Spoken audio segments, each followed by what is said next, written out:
Protest, does that create an opening or renew the president's desire to reimpose sanctions as part of the Iran nuclear deal?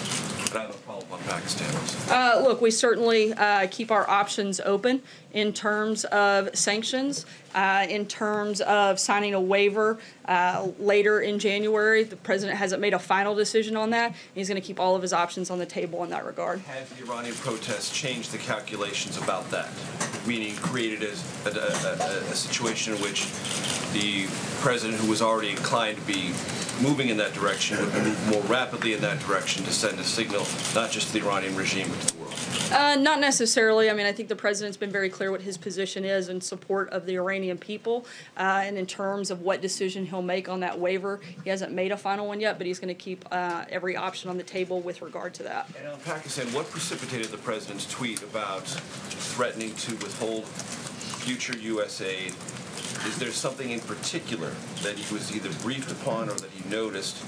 Because it's not necessarily a secret that there's been a long-running dispute between the United States government and Pakistan about how cooperative Pakistan has been in counterterrorism measures and other issues. Look, the president outlined a new strategy for Afghanistan and South Asia earlier this past year in August, and at that time he laid out and said that Pakistan is not fulfilling its obligations. The president is simply following through on a commitment that he made, because this is a president who does what he says he's going to do. We know that Pakistan can do more to fight terrorism, and we want them to step up and do that.